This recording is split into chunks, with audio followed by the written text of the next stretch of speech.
Hey everyone, Lauren and I are going to do a walkthrough on social media marketing strategies today. So I think as practice owners, we all have questions. What should we be doing with social media? What dots are we trying to connect to generate a business benefit? How do we ensure we're just not spinning our wheels on some of this stuff? And what does good social media marketing look like for a med spa here in the second half of 2025? So we're going to go through today. We don't actively manage social media for our clients. So we're basically aggregating what we think are best practices from top performing med spas and just tying together some common sense to develop a framework that can hopefully give you some guidance and direction for making your social media work better for you here through the rest of the year. I think there's so many different directions we're pulled.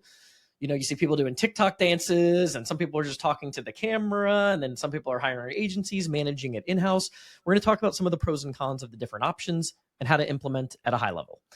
So first thing that we want to talk about is who are you posting for and why? I think that there's actually a big disconnect on this, Lauren. I don't know if you feel like from the practices that we talk to, if this is a disconnect. My contention is that your organic social media use, right, what you're posting on Facebook and Instagram to your page, is probably not something that's generating a ton of business directly. I think the way that we think of social media is it's not primarily for discovery. That's a bonus if you get that. Would you agree with that, Lauren? It's basically cherry on top. If you get people that are just finding you on social and doing business with you, great. Absolutely. But really, we would say number one audience you're trying to appeal to on social media are your leads, maybe even leads that you're not aware of that are leads yet, thinking about scheduling appointments. So people that are already considering doing business with you. People that have decided they want Botox or Dysport or cool sculpting, laser hair removal, whatever it might be, they're trying to figure out what provider they're going to go visit. And one of the things we assume people are going to do as part of that process is they're going to comb through your social media profiles. So that's the first audience that I think you're marketing to are people that are on the fence trying to figure out where they're going to schedule. Number two would be existing patients. So a client retention strategy. The people that you already have a relationship with, how do we instill confidence on an ongoing basis to ensure they're coming back for hopefully months and years to come? We would argue that it's a waste of time worrying about social media if you're doing these things. So if you're using stock content exclusively, you're just outsourcing this to an agency that's posting article links and stock photos, it's not going to help accomplish the goal of developing connection with your prospects that leads to more closed bookings or better retention. If you're focused on chasing trends that don't align with your business goals, like virality, that's probably going to be a problem. So if all you're doing is looking at the view count and you're trying to jump on the latest song and the latest TikTok dance, does that actually map to a business benefit, which is more people coming to you, more people staying, or people spending more money with you? Does not. So really, if you're outsourcing this, it's going to be a challenge. I think you have to take some level of ownership internally. Lauren, do we have any good feel for the practices that do this well internally? Who are most practices doing? I know it's not usually the owner in most cases.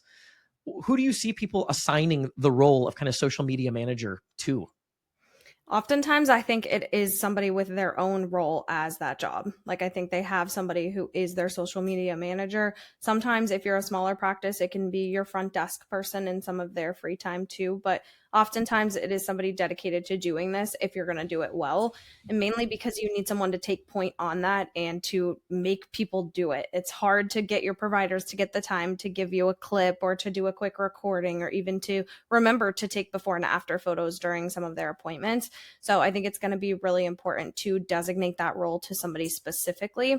And to go back to the first slide a little, Ricky and I and all of us really see that be so true for all of our clients in terms of conversion rate from leads to booked appointments based on who actually has the best social media or a really solid social media presence, that when somebody finds you or hears about your name, they're going to go there, they learn about you, they see your before and afters, they see your awesome work.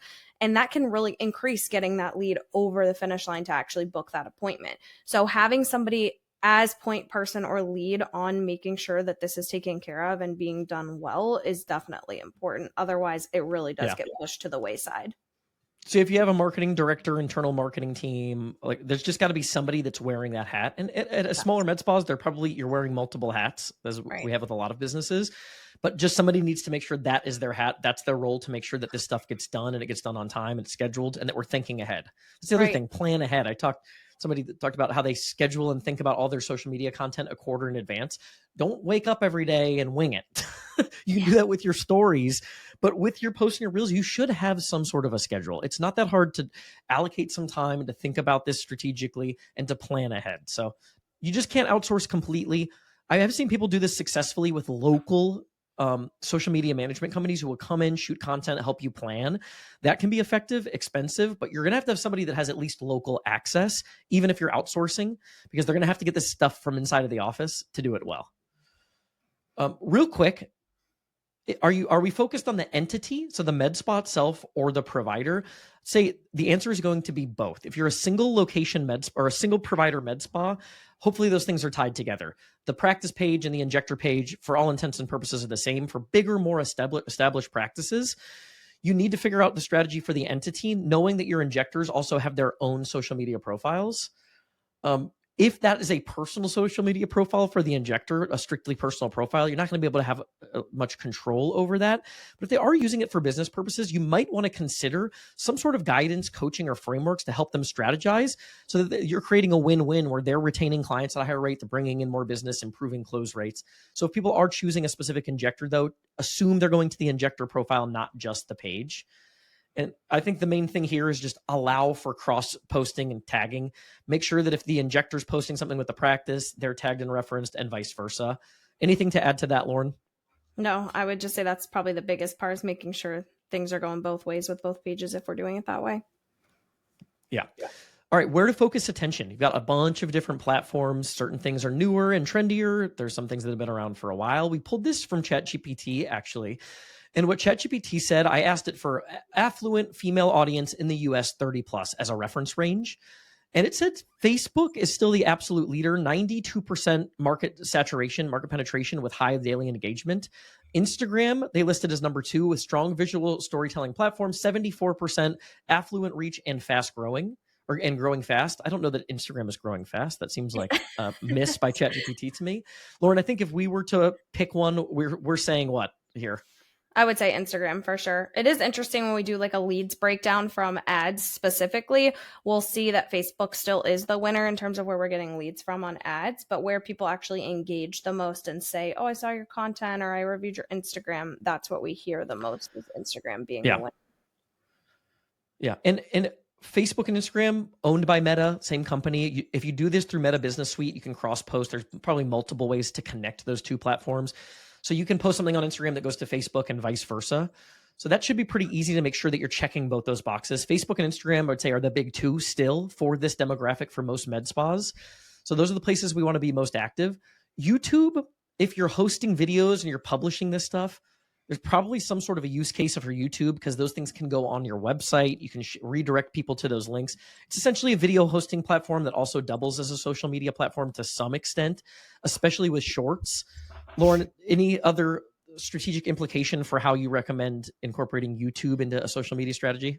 I think YouTube is a huge place for med spas to show the factors of trust and to get people to trust them and their expertise and their knowledge in what they're talking about.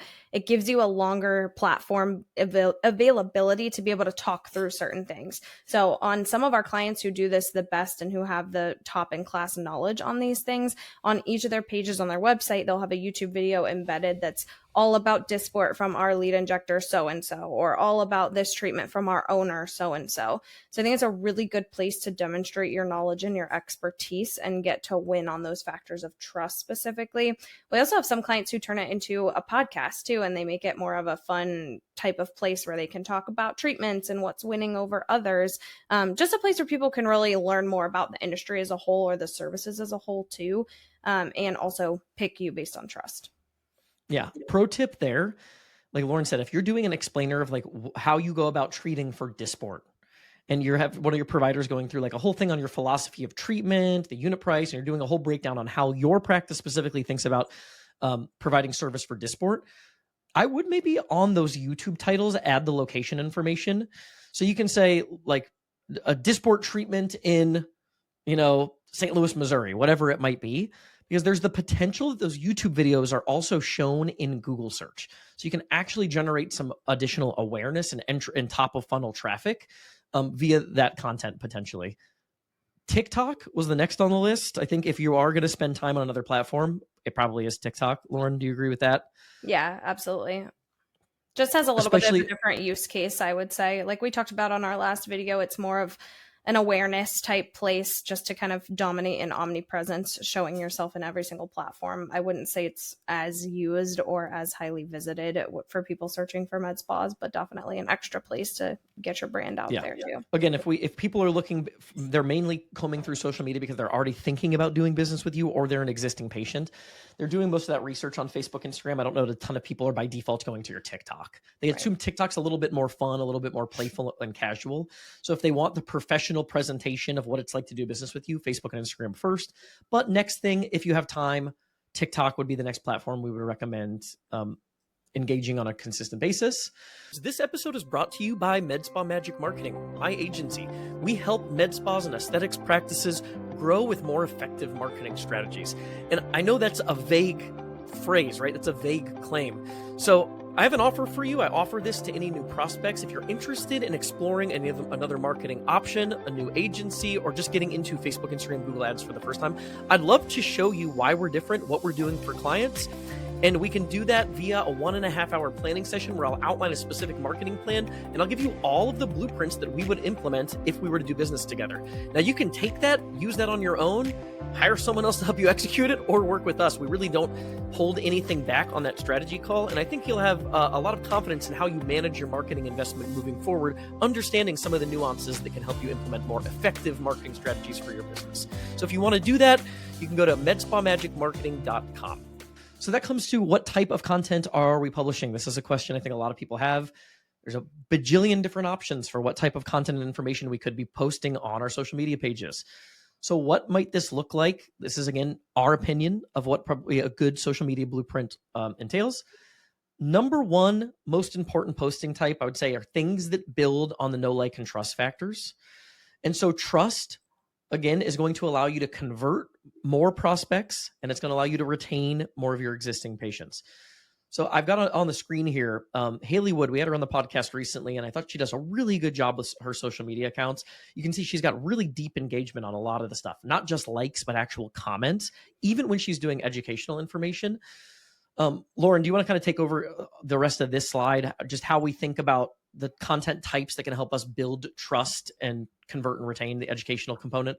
Yeah, absolutely. So as we're talking about, if somebody comes to your page trying to learn about you or make that next step in booking the appointment, you want to utilize your page as a place to convert them. So focus on explaining what you do and why you're the best at it. One of the profiles we're going to show a little bit later, her main pin post is why choose bold confidence aesthetics. So as soon as you get there, that's the first thing you learn are those factors of know, like, and trust as the main one.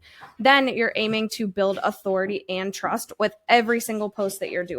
So you want your providers talking about specific treatments, explaining what the treatments are and what they do. And a huge part of this is showing side-by-side before and afters. So in the advertising space, if you're doing ads, it's a lot more complex to actually show before and afters and get through those funnels. Social media is a great place to do this and to utilize that and to make people want to pick you based on the amazing results that you provide to people. So have tons of before and after scattered throughout there, variety of treatments. I have a lot of clients, for example, who say, I do microneedling, but nobody asks me about my microneedling. Well, every before and after on your page is Botox and Dysport and filler. There's nothing about microneedling on there establishing you as a trusted provider to do it. By having beautiful before and afters, you're trusted almost instantly to want to take that next step. And Lauren, I really like when, I think Haley did this too, when people are not just showing the before and after as like a static image. Yeah, they've got a video where they're talking it through and what they did to achieve the result. I think that adds a really awesome extra layer to the post. One of the things here too, when you're having your providers explain a treatment, really lean into the nuance of what makes you different. Lauren and I were talking about this. We get a lot of business from our YouTube channel and our podcast. And I think that one of the reasons that happens is because we really dig deep on a lot of this stuff and we present nuanced information that's just a level deeper than what most people are doing. That's what we try to do here, at least. I think if you just walk through like what is Dysport in your videos, that's not really going to scratch that itch. So you want to talk about your history with Dysport, how long you've been providing Dysport, when to choose Dysport, your personal opinions are what is going to differentiate you. Why do we choose Botox, Dysport over Botox for certain clients? What do we like about Dysport? What are the trade-offs of this versus the other option? Do we have a certain treatment protocol for how we go about treating clients with Dysport? All of the things that make you unique or add a little bit of an extra wrinkle to the presentation are going to be really, really valuable. Yeah, Um, just to add to that too, I have one client specifically that comes to mind when I think about this, and I told her I would let you do any treatment in the whole world to my face just because of how much I trust her, and it's because of the way she explains the treatments I talk about and hear about every single day. There's always some extra nuance or facet to each of these treatments that she ends up talking about or bringing up that nobody else has even ever said or brought to my attention. And even just that being a unique tidbit that's added in there makes her more credible and knowledgeable in that field. So it makes me trust her more too. So I think that's a great point in being specific with it. Yeah, I was reading some research recently too on the difference between short form and long form ad copy. I think it relates to social media posts to an extent too. If all you're doing is hitting on the surface level information, that's enough for some people, but being able to elaborate and go into some detail for certain clients, they need extra information to feel comfortable. So don't be afraid to go into some of the details that allow you to provide a nuanced explanation of how you provide service. You might think it's boring to some people, but those little tidbits could be the thing that go, oh, wow, I didn't think about that. They seem like they've thought about this at a deeper level than the other med spa I was considering. Those can be the things that serve as the catalyst to tip the scales in your favor too. And I think the last thing there was like social proof, awards, testimonials. But I would say, we'll get to this later, about 50% maybe of your content should fall into this bucket. If we know the goal is closing more prospects that are considering doing business with us and retaining existing clients, we're going to do that by developing the know, like, and trust bucket, and client education is a core component to that. So if people believe you're the best at what you do because of the evidence you share, they'll choose you and stick with you. So I take that to heart in how you build your social media content, but we can't stick to just the trust part of the know, like, and trust bucket. We do want to develop relationships. We're in a commoditized industry for the most part. We can all pretend that we're not, but I think most of us, if we're being honest, would admit that we are in the med spa space. And the thing that's going to allow us to stand apart from the competition is connection, relationships, expertise. And the connection and relationship, we need to not just focus on trust, but we want people to feel like they know us and develop an affection for us and like us. So don't obsess over virality. Focus on engaging your ideal patients. Behind the scenes content, team intros, personal touches, I think are great. I have another post here from Haley Wood on the screen. She just posted this backstory of how much it means to her to be able to visit her son at school in Mississippi State and how she cherishes going to see him on the weekends when she's able to go visit. Those are the things like that develop a personal connection. People want to do business with people they share commonalities with. And every time you share a story, it's going to resonate with a certain section of your audience that's going to develop a little bit more connectivity. Also, make sure that it feels authentic and brand aligned.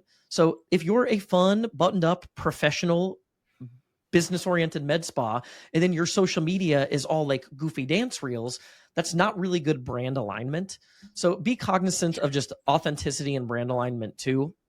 And then you can sprinkle in the fun, but just know that that's probably not going to be the thing that pushes people over the finish line to do business with you. People they're paying you to perform a service. They're not paying you to go out to get drinks on Thursday night with them. So kind of keep that in mind, right? We do want to present information that's going to allow them to feel comfortable doing business with us. Anything to add to that, Lauren? I would say another thing that goes into it too is thinking about what demos your possible clientele is. So you're going to have some people who are much older. You're going to have some people who are really young and who might want to come to you just for a lip filler or things like that. So kind of being in the middle and appealing to both audiences still has an impact. For example, one of my clients, their plastic surgery office in Portland, and sometimes they'll have funny little reels that they include, and they're very sprinkled and scattered throughout, like Ricky said, but it's the type of thing that catches my eye where it might not catch Ricky's, for example. But you want to make sure you're hitting all sides of that too, just to make sure that whoever comes feels comfortable in what treatment and service they're getting to. Yeah, and I think the reality of how you present yourself on social media is there's probably a reality here, which is if I'm a 45-year-old injector, I'm going to attract more 45-year-old clients. If I'm a 29-year-old injector, I'm going to attract more 29-year-old clients. So as a practice manager or owner, understand if you're trying to diversify your reach, your providers are going to be a representation of that. Mhm. Like it or not, I think that's probably a reality that we face too. Yeah, that's another thing that plays into the before and afters too. Like we talked about, is touching on people from all demos, all ages, Yeah, if your before and showing that you afters, treat everybody. yeah, if I'm 34 years old thinking about getting Botox and all of your before and afters are 55-year-old patients, not going to feel like that's the place I want to visit. So Right. understand the relationship between that too. Hey, practice owners, I know as you're listening to this or watching this on YouTube, you might want to jot down some notes so you can go back and reference this as you look at your own social media marketing plan and blueprint. I want to make that easy for you. In the show notes, if you're listening on audio, or the description on YouTube, we're going to include a downloadable link that's a text version recap of this video. So our 2025 social media guide for med spas, downloadable PDF in the show notes. Make sure to click down there and grab your copy so you can go back and reference this later. Third thing would be engagement focused posts. So Misha Aesthetics does this really well. Botox by Misha on Instagram. I have a couple screenshots. They've got dozens and sometimes I think hundreds of comments on some of these posts. Really deep engagement. So they did like a trivia Tuesday where they did a $250 giveaway, $1,000 giveaway for current clients only. And they had a certain way to engage with that post in order to enter to win. But those are really cool ways to double down on additional touch points with your prospects and especially with your existing clients. Like, part of this game is how do we get people coming back to us for months and years to come and avoiding people getting poached by another competitive new patient special offer. If people have an average experience with your med spa and an average relationship, that relationship is more volatile. If you can deepen and tighten that relationship, and part of that can be done through social media, you're going to increase the chances those people aren't going to get poached by a competitor as easily. Lauren, anything to add to that? No, it's awesome. All right. The other thing we wanted to touch on here were your pinned posts. So on Instagram, I think Facebook feed, it doesn't really have, you do have pinned posts on Facebook too. Mm-hmm. They're at the top of the news feed, I guess. But on Instagram, for sure, the pinned posts I think are really important, because when people are coming across your page, they're probably not coming in from a specific post. They're intentionally visiting your page for the reasons we previously explained. So we can control the first things they see with the pinned post. So take control, make sure that what you want to be there, putting your best foot forward, is front and center on your page. We picked a few examples. So this is a great example from one of our clients, Bold Confidence. Laura, and the first post Lauren mentioned here, it says why you should choose Bold Confidence Aesthetics. And it's a video. Is it a video, Lauren? Or Yeah, the slides? video of It's a Laura. video of Laura talking to the camera. So you're acknowledging why people are probably here. You're addressing it directly, showing personality, engaging, and trying to push those people over the finish line. Really good example of an option for a pinned post. Another one would be if you run monthly specials or you have new patient special offers, you can pin those so people know that that's available when they get to the page. If I'm running June specials, pretty cool that I can go to their page and I'm like, oh, what are they running for June?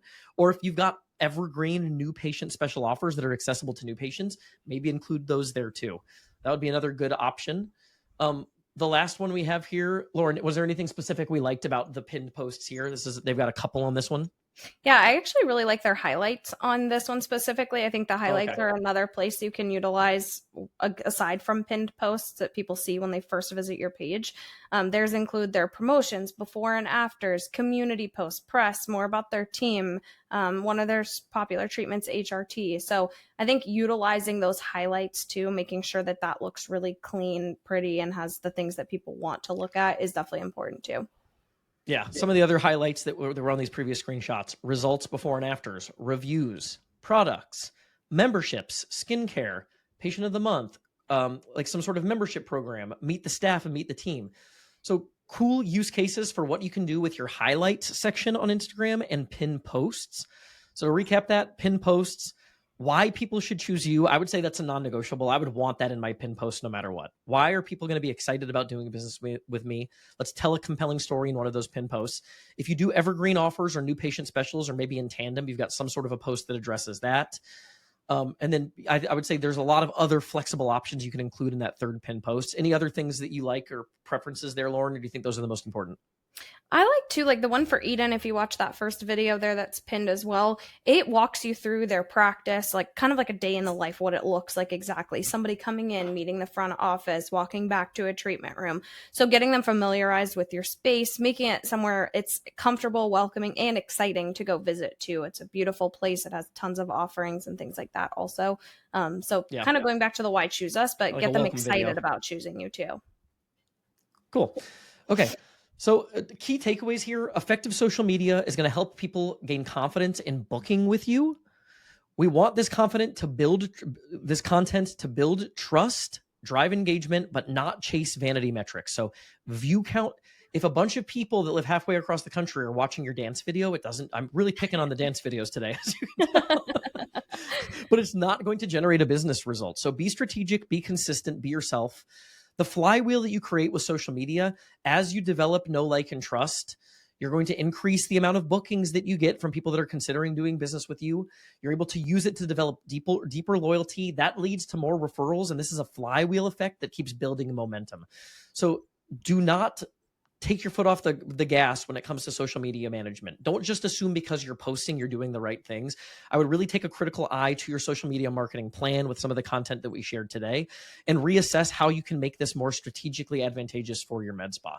So if we had to put this together in a sample plan, this is not a black and white. This is just for those of you that are overwhelmed and you're not sure what the next steps are, or you're trying to refocus from a social media management standpoint. This would be a rough blueprint. Focus on Facebook and Instagram primarily, TikTok next if you have time. 3 to 4 posts, reels per week, 2 to 5 stories per day. So stories, you have to put very little thought into the stories. It could be something as simple as you holding your Starbucks coffee cup at the front desk before the doors open, welcoming people in, telling people you're excited for the day. But 2 to 5 stories a day. If we had to break down the ratio of posts, maybe half are going to fall in the know, like, and trust bucket. Patient education, personal touches, fun, those types of things. The rest of them, I would say equally, would be social proof, personality and fun. We're going to break apart from the know, like, and trust bucket. So the know, like, and trust, we're going to say about half of your posts should really build on the educational component of your delivery. Social proof, personality, fun, and then engagement or promo based would be the other 3 things kind of mixed in equally. Lauren, thoughts or opinions on that? Do you think that's a good rough blueprint? Yeah, I love that. So all in all, the educational side, the things that get people excited about doing business with you are the vast majority of the content that we're sharing on social media. Yep.